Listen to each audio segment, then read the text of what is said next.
Shalom. God is good and all the time. Puji Tuhan, kita masih melanjutkan sesi Pursuing Holiness dari tema 1 tahun, The Year of Preparation. Jadi firman Tuhan yang diambil dari Hebrew 12 ayat 14. Mari kita berdoa bersama. Bapa, hanya di dalam anugerah dan kasih-Mu yang kami kenal di dalam Yesus Kristus, kalau kami masih bisa bernafas dan Kau pimpin ke tempat ini. Terima kasih Roh Kudus, ini suatu privilege karena kami memilih berada di tempat-Mu di mana kami memuji, menyembah dan merasakan hadirat-Mu. Berkati kami semua, baik yang berada di tempat di ruangan ini maupun yang sementara streaming online. Semua berkat terbaik dicurahkan. Jadikan tanah dan hati kami menjadi tanah yang gembur untuk firman-Mu ditabur, sehingga firman itu kami dapat semakin tertanam dalam firman-Mu, bertumbuh di dalam kasih karunia-Mu, bahkan berbuah-buah untuk kemuliaan nama-Mu. 30 lipat, 60 kali lipat, bahkan kami mau yang 100 kali lipat. Persiapkan semua jemaat-Mu Tuhan untuk menjadi perwakilan kerajaan Allah di muka bumi ini. Sehingga waktu orang melihat kami, bukan kami lagi, tapi Kristus yang hidup di dalam kami.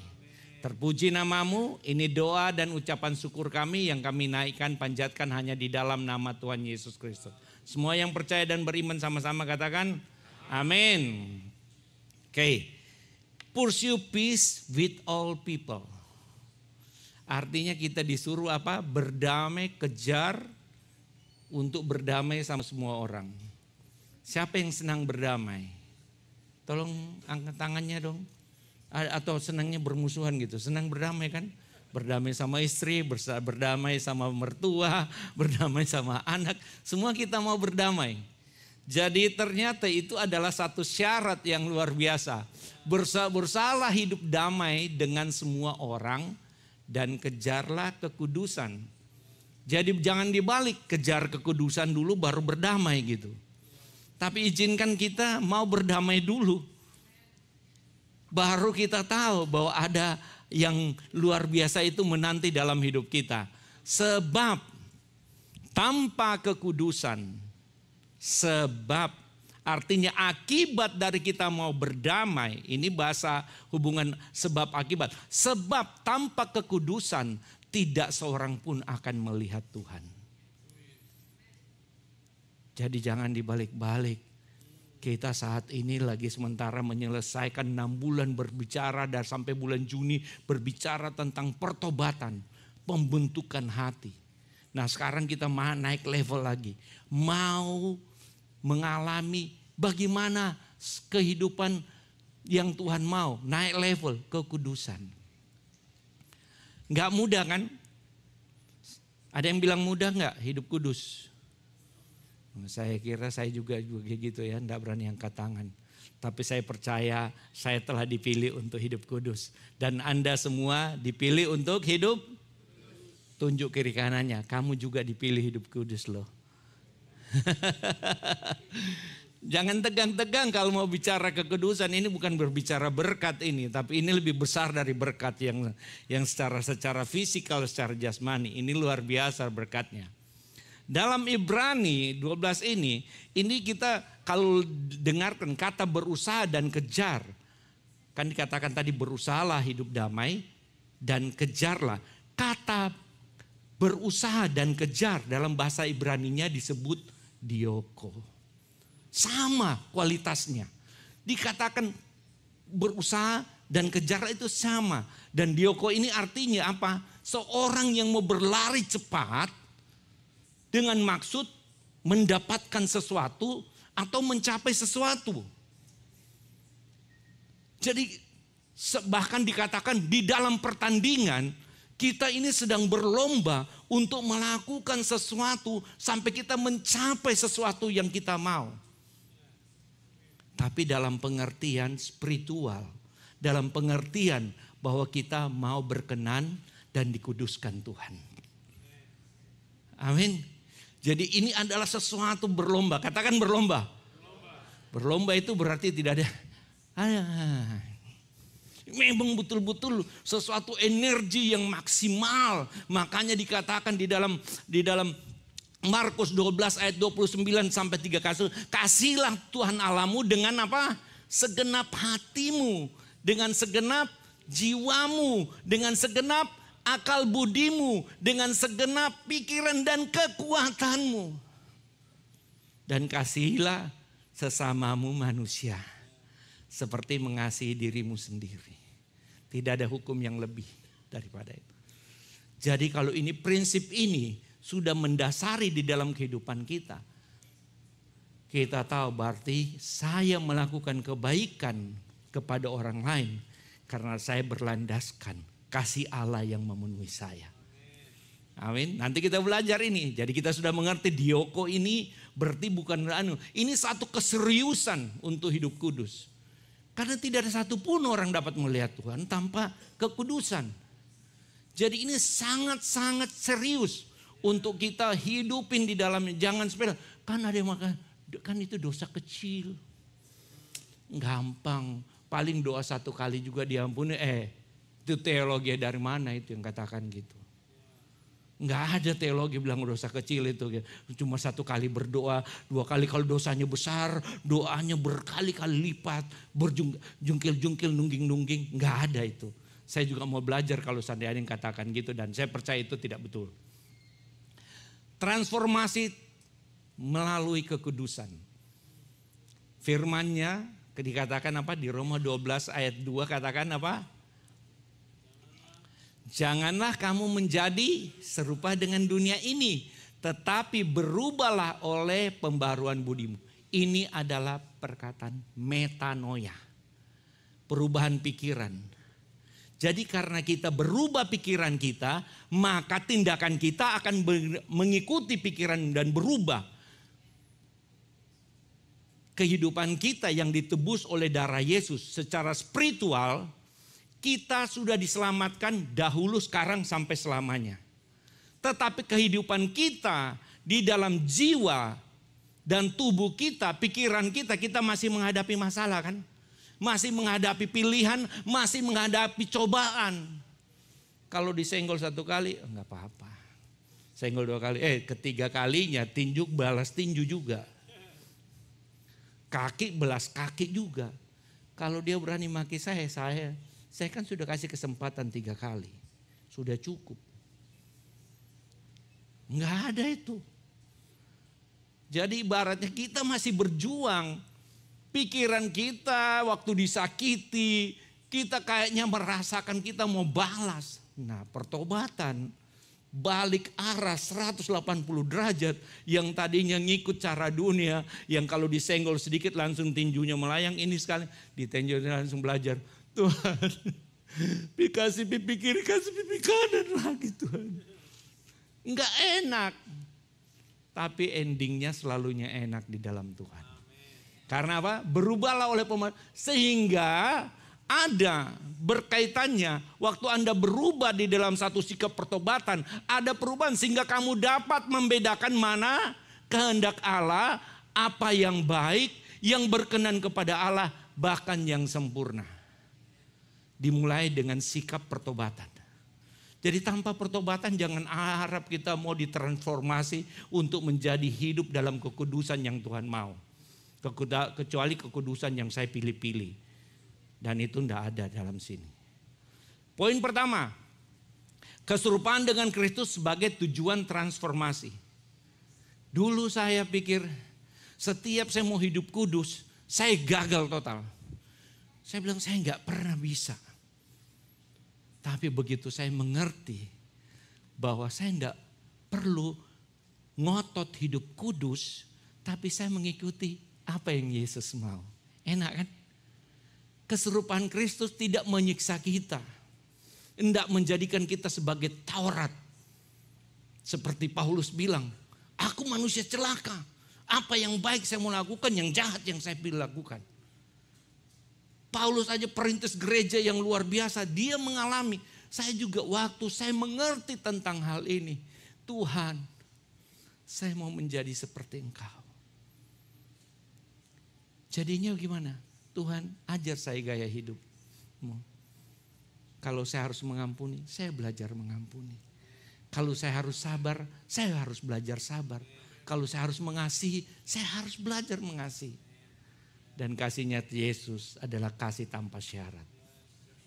Sebab semua orang yang dipilihnya, ini Roma 8 ayat 29, dari semula mereka juga ditentukannya dari semula untuk menjadi serupa dengan gambaran anaknya. Supaya anaknya itu menjadi yang sulung di antara banyak saudaranya. Nah sekarang yang cuma 3 poin kok. Roh Kudus sebagai agen transformasi karakter. Karakter kita tidak dikatakan buah-buah roh. Buah roh, satu paket.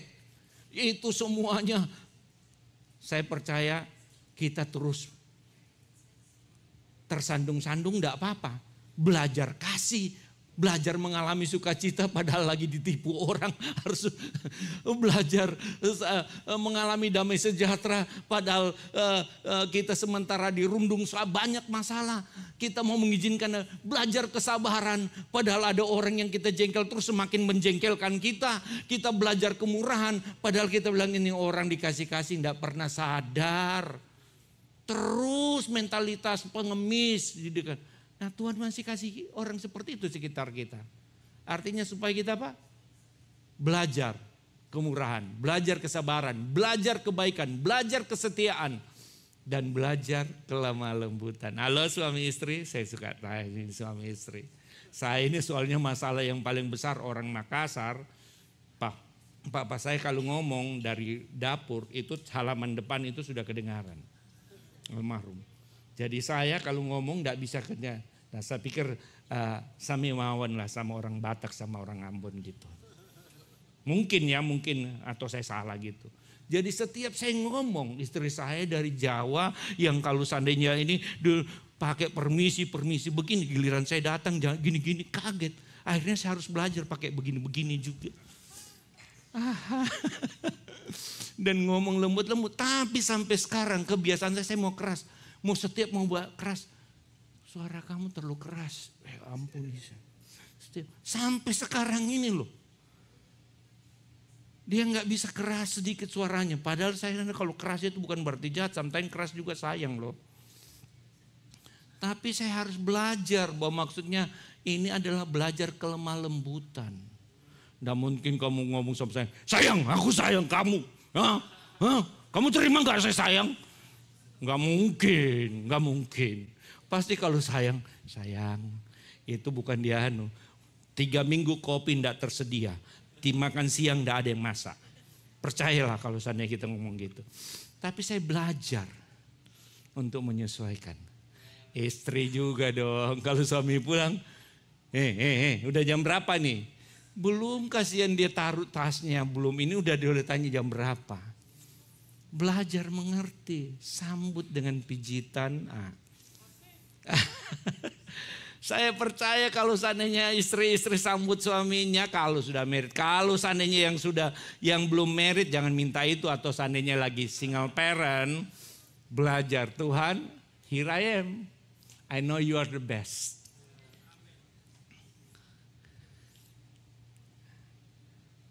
Jadi semuanya punya bagiannya ya. Nah, yang ketiga, firman Tuhan sebagai alat transformasi kehidupan, sekolah kehidupan. Betul enggak? Firman-Mu itu adalah pelita bagi kakiku dan terang bagi jalanku. Saya percaya tidak ada satupun di tempat ini yang cuma mendengar firman ini baru 3 kali selama hidupnya. Kecuali dia baru terima Yesus.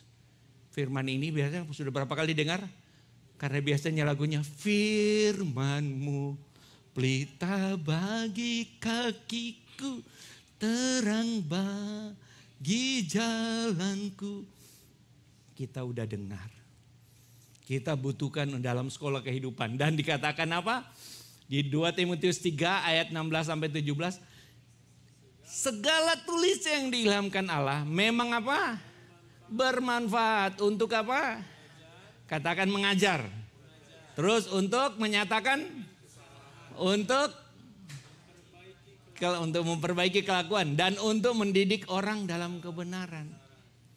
Jadi kalau seandainya suami istrimu, anakmu aneh-aneh, memang dia perlu diajar, tapi yang paling pertama diajar yang mengalami.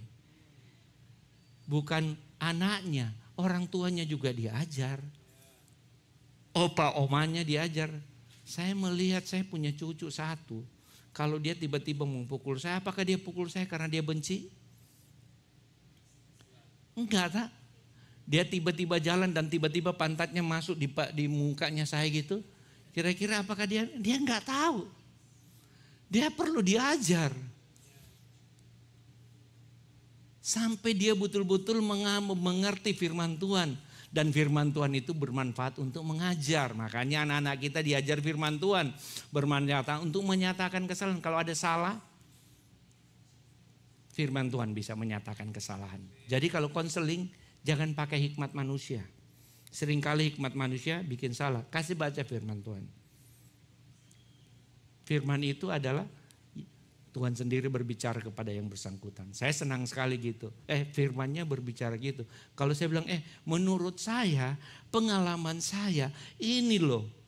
Nanti dia bilang, kan pastor yang bilang, pengalamannya pastor.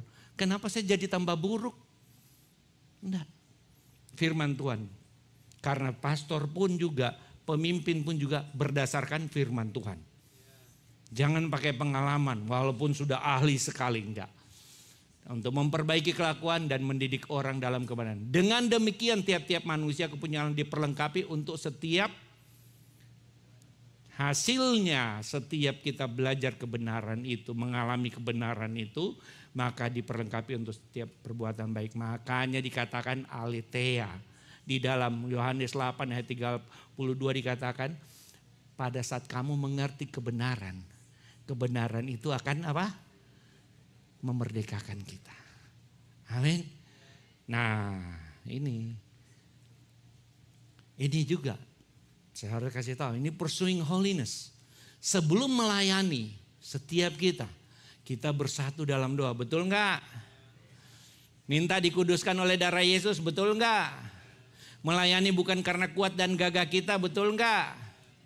Tetapi oleh kekuatan Roh yang memampukan kita untuk bertindak dengan iman dan sejalan dengan firman Tuhan. Kita selalu berdoa itu. Nah, ini hasilnya. Nah, ini orang-orang ganteng kan? Saya enggak usah sebut namanya. Tapi yang di tengah itu hari ini sudah bisa bicara. Hari ini sudah bisa bicara, merespon. Walaupun belum lah, tapi God is good. Tuhan bekerja. Kita lakukan ini street ministry bukan karena gagah-gagahan. Kalau ada yang tanya, itu pelayanannya Pak Arkan? No. Jangan mengatakan bahwa itu pelayanan. Itu pelayanan Tuhan, Tuhan percayakan. Yang memiliki pelayanan Tuhan Yesus. Tidak ada yang punya pelayanan. Yang bisnis pelayanan Tuhan yang punya. Jadi kamu melayani di sana, kamu punya pelayanan. Tidak ada. Tidak ada yang punya pelayanan. Yang punya pelayanan, Pastor Reski dan saya dan semua tim pastoral sini setuju bahwa kita tidak memiliki pelayanan. Kita mengikuti bisnisnya Tuhan, kita cuma steward. Jadi jangan, saya melakukan, no. Kita tidak punya pelayanan. Tuhan izinkan kita melayani jadi hambanya, kita mau lakukan. Amin. Oke, ini kita lakukan 22 orang, ada Thomas, ada anak-anak muda dan yang ini terima Yesus, namanya Dave. Ini mau dibilang ini orang-orang gangsternya di sana. Toko-toko pada takut. Tapi lihat kita, Tuhan izinkan mereka bertemu dengan Tuhan Yesus. Amin. Tuh kalau seandainya toko-toko lihat sini, toko-toko udah pada serem lah, takut sama mereka.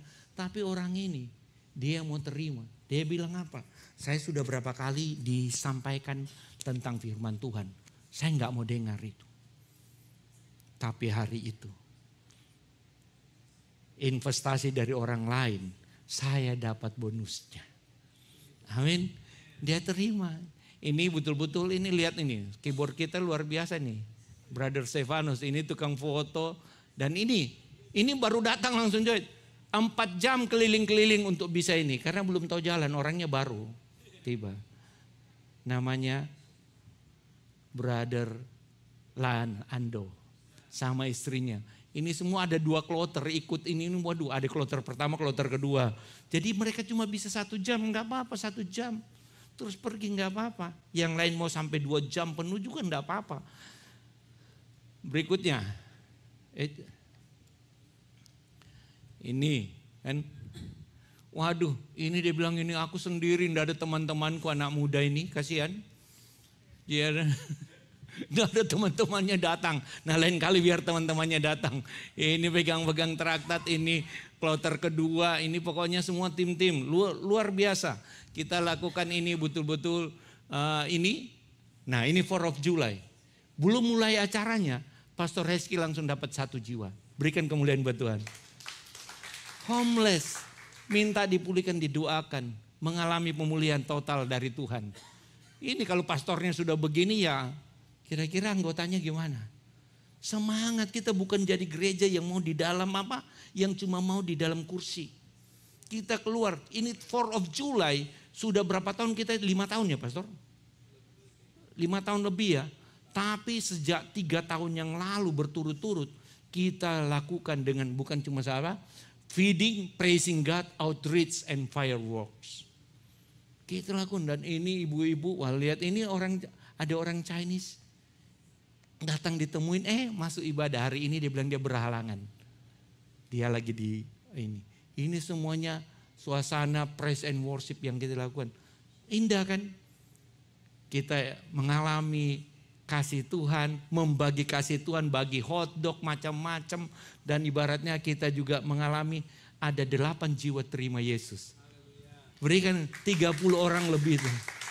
Dan anak-anak mudanya, mana ini anak mudanya? Saya mau lihat ini anak mudanya. Mana itu? Apakah udah di depan tadi? Oh ini, lihat nih. Ganteng-ganteng kan anak mudanya. Pegang apa ini? Traktat luar biasa. Kalau anak-anak muda ini terus bergerak terus. Saya percaya kalau Bapak Ibu punya anak-anak dititipkan di sini. Mereka akan menjadi generasi-generasi yang mengalami Tuhan secara maksimal. Amin. Bukan cuma di dalam gedung. Mereka praktekkan loh ini. Ini anak-anak mudanya ini. Luar biasa nih. Ini kantor doa 8 orang didoakan. Luar tepuk tangan loh. Mana Joshua Wise nggak ada ya? Waduh ini ditumpah, ini lihat nih sampai sakit penyakit yang belum minta tidak didoakan. Ini siapa nih? Ini waduh ini singer-singer yang luar biasa nih. Dan ini ada ini. Ini kita sudah kenalkan ini. Semua orang-orang hebat semuanya. Thank you ya, thank you yang untuk terlibat semuanya. Jangan berikan tepuk tangan loh untuk orang-orang yang terlibat luar biasa. Mereka berikan waktunya dari jam 3 sampai jam 10 malam harus standby di sana. Nah ini lagi, ini mana itu ada yang ini orang dari seberang sana. Ya, kita doakan semuanya. Semua waduh luar biasa Tuhan kerja ini timnya wow dengan makanan-makanan.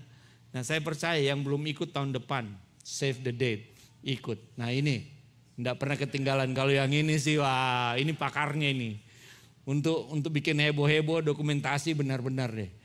Haleluya. Nah lihat ini kan pastornya kita serba bisa main drum di sana. Ini juga yang biasanya di sini apa Pak? Main apa? Main keyboard. Ini saat ini jadi pemain drum loh. Pokoknya semuanya seru. Kalau kita ini anak-anak muda sampai ini bukan ngemis-ngemis minta apa-apa ini enggak ini. Mereka cuma sudah capek berdiri juga gitu. Ya. Oke, kita kembali lagi ya. Saya membaca satu buku yang saya rasa sangat bagus sekali. Namanya The Pursuit of Holiness. Buku ini dibuat tahun 1978 oleh Jerry Bridge dan terjual 1,5 juta kopi. Luar biasa. Saya belum baca semua, tapi saya melihat poin-poinnya. Dan saya melihat, saya coba karena saya baru kemarin tadi malam mempersiapkannya. Jadi saya baca poinnya sebenarnya. Ini bunyinya nih. Membahas dengan sangat mendalam tentang kekudusan yang Tuhan rancangkan untuk anak-anaknya. Kita mampu untuk hidup kudus dalam rencananya. Namun kita tidak dapat hidup kudus hanya melalui usaha kita saja. Inilah yang seringkali membuat orang menyerah atau stres. Kalau orang Jawa istri saya bilang stres. Bukan stres, stres gitu. Di tengah jalan dan tidak lagi mengejar kekudusan. 3 hal ini yang saya rangkumkan. Ini saya sendiri dalam buku ini karena saya mau bikin. Yang untuk utama untuk dikatakan. Dosa menghalangi hidup kudus. Amin. Kalau Anda mau bermain-main dengan dosa, jangan berharap hidup kudus. Dan poin yang kedua, ini yang saya suka. Pemahaman tentang iman yang benar. Kalau kita memahami tentang iman yang benar. Jadi artinya di dalam Galatia 2 ayat 20 ini jelas sekali dikatakan. Namun aku hidup, tetapi bukan lagi aku sendiri yang hidup, melainkan apa? Kristus yang hidup di dalam aku. Nah, pengertian ini harus apa? Kristus yang hidup di dalam. Berarti saya ada power, ada kuasa Yesus di dalam. Dan hidupku yang kuhidupi sekarang di dalam daging ini, tubuh jasmani ini, adalah hidup oleh iman dalam anak Allah. Iman dalam anak Allah yang kita taruh berfokus Christ Center. Yang telah mengasihi aku dan menyerahkan dirinya untuk aku. Jadi semua perbuatan baik kita tahu kita bisa berbuat baik karena Tuhan yang melakukan kebaikan. Nah, kalau pemahaman iman kita ini sudah sama, kita mengerti iman tanpa perbuatan mati. Tapi iman yang bergerak, mengerti tujuan Yesus ada di dalam saya, itu akan menjadi powerful. Yang ketiga yang dia katakan, yang membawa banyak anak-anak terseret dalam dunia ini. Dari hal-hal kecil. Katakan tidak memandang serius terhadap dosa. Dosa kecil itu. Tipu-tipu kecil lah. Yang hal-hal kecil. Jangan. Iblis senantiasa menjebak kita. Tahu enggak bagaimana orang pemburu orang di Eskimo untuk membunuh beruang Eskimo? Caranya bunuh apa? Dia bikin bola salju, di tengahnya ada pisau. Dia taruh darah binatang. Waktu beruang Eskimo-nya kan tidak bisa dilawan. Dia jilat-jilat, dia cium bau darah, dia jilat, diolesi. Semakin dia jilat, lidahnya kan semakin berdarah. Keluar darah sampai dia habis. Waktu pertama dia menikmati sampai dia nggak punya power, dia mati. Caranya iblis seperti itu. Kelihatannya dosa kecil, tidak memandang serius terhadap dosa. Dosa adalah hidup terpisah dari rencana Allah. Jadi jangan bilang, wow itu dosa kecil. Begitu Anda memilih dosa, Anda memilih untuk berpihak kepada kerajaan kegelapan. Bukan masalah kecil. Jadi karena kita tidak memandang serius terhadap dosa, seringkali jemaat terjebak dalam hal ini. Di sana banyak, di jurang maut, di sini tidak ada anak dengar-dengaran. Amin. Belum semua, amin. Yes. Yang berikutnya, cuma 2 poin. Allah kudus dan umat Allah harus kudus. Kan dikatakan, kuduslah kamu sebab aku kudus. Itu firman Tuhan katakan.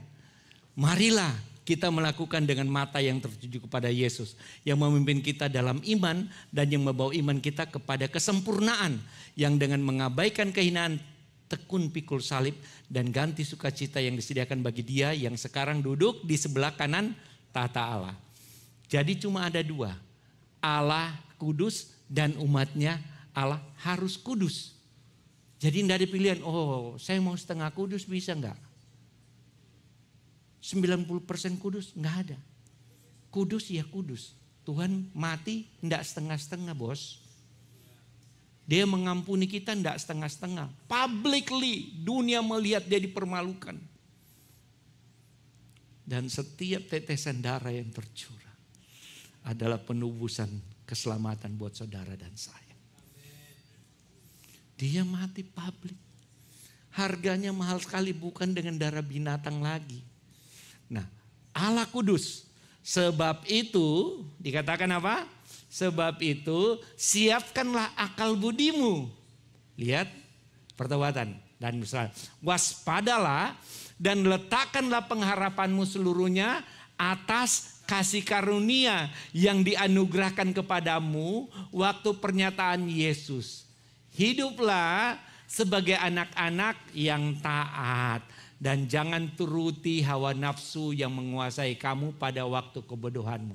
Tetapi hendaklah kamu menjadi kudus di dalam seluruh hidupmu, sama seperti Dia yang kudus yang telah memanggil saya dan saudara. Sebab ada tertulis, kuduslah kamu sebab aku kudus. Amin.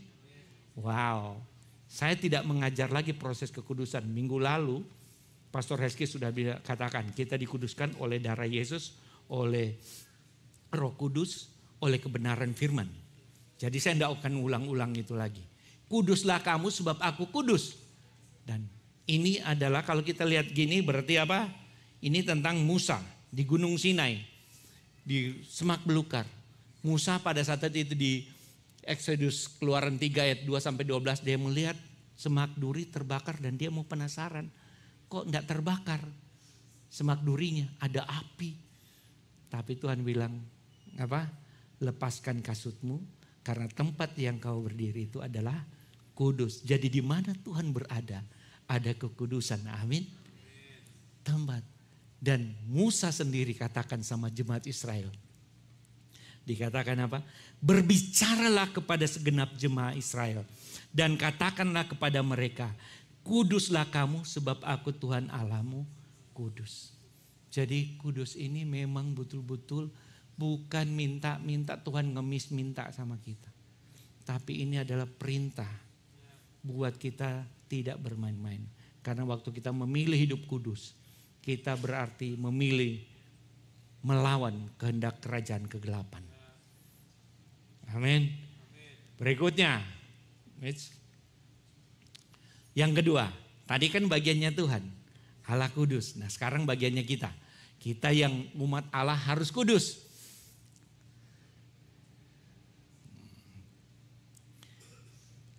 Di dalam Mazmur 24 ayat 35. Ayat 3-5. Siapakah yang boleh naik ke gunung Tuhan? Siapakah yang boleh berdiri di tempatnya yang kudus? Sama-sama kita baca ayat 4. Orang yang bersih tangannya dan murni hatinya, yang tidak menyerahkan dirinya kepada penipuan dan yang tidak bersumpah palsu. Dialah yang menerima berkat dari Tuhan dan keadilan dari Allah yang menyelamatkan dia. Jadi siapa yang ini? Amin. Siapa yang berhak berdiri di gunung yang kudus itu adalah orang-orang yang bersih tangannya, yang murni hatinya, artinya yang teruji, ditempa oleh kesabaran, ditempa untuk mengasihi, ditempa oleh ujian-ujian yang harusnya dia punya hak, tapi dia belajar melepaskan hak. Harusnya saya bisa mempersalah-salahkan orang itu. Tapi dia memilih untuk mengencourage orang itu. Amin. Makanya di dalam kelompok kita, impact kita, sel group kita ada 3 poin yang penting. Kelompok apa? Saling mengasihi. Saling apa? Saling memperhatikan dan saling membangun. Di luar dari hal itu kita tanyakan, itu bukan bagian yang harus kita besar-besarkan.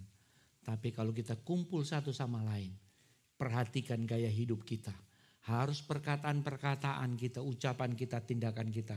Pastikan bahwa kita mengasihi Tuhan dan mengasihi Dia. Pastikan bahwa kita memperhatikan. Anak-anak muda kalau berkumpul, jangan saling menjelekkan, jangan saling menjatuhkan. Karena itu akan membuat teman-teman kamu terluka. Kamu mungkin tidak sadar. Tapi dia akan menunggu. Saya juga akan tunggu waktu yang tertentu. Saya mau balas. Dan kalau hal itu yang dipupuk terus. Komunitas itu akan hancur. Komunitas kerajaan Allah adalah kehidupan yang mengimplementasikan kasih Allah. Kepedulian Allah. Dan membangun orang untuk maksimal berada di dalam rencana dan berjalan dalam kekudusannya. Amin. Haleluya. Selanjutnya, umat Allah harus kudus. Di dalam 1 Yohanes 2 ayat 1. Anak-anakku, hal-hal ini kutuliskan kepada kamu. Jadi Yohanes menulis ini. Supaya kamu jangan apa? Berbuat dosa. Namun jika seorang berbuat dosa, kita mempunyai seorang pengantara bagi Bapa, yaitu Yesus Kristus yang ada. Jangan datang ke dukun. Jangan datang kepada orang yang tidak mengerti firman Tuhan. Kalau udah tahu salah, jangan pakai ke tempat, cari Tuhan, minta ampun. Amin. Dengan kerendahan hati. Karena Tuhan yang bisa menguduskan kita. Pendeta pun tidak bisa menguduskan kita. Datang dengan kerendahan hati, mengaku salah. Sehebat-hebatnya kamu, tapi begitu kamu datang berlutut di kaki Tuhan. 1 Yohanes 1 ayat 9 mengatakan, barang siapa mengaku dosanya, Allah adalah setia dan adil. Berhak mengalami keadilan dan kesetiaan Tuhan. Dia akan tapi kalau kita mengeraskan hati kita, ya berarti kamu siap menghadapi murka Allah. Ada yang bisa melawan murka Allah? Ya boleh tes-tes aja Korea api taruh 2 menit. Kalau seandainya kuat ya boleh pikir. Murka Allah itu jauh melebihi itu. Dikasih sesuatu sakit penyakit aja kita repot. Tapi waktu kita mau tetap berjalan di dalam kekudusannya Tuhan. Dengan sesuatu yang Tuhan izinkan, saya percaya akan ada sesuatu yang luar biasa Tuhan ingin kerjakan buat saudara dan saya. Paulus katakan, saya tadi sudah singgung sedikit. Demikianlah aku di Roma 7 ayat 21 sampai 25. Demikianlah aku dapati hukum ini, jika aku menghendaki berbuat apa yang baik, yang jahat itu ada padaku.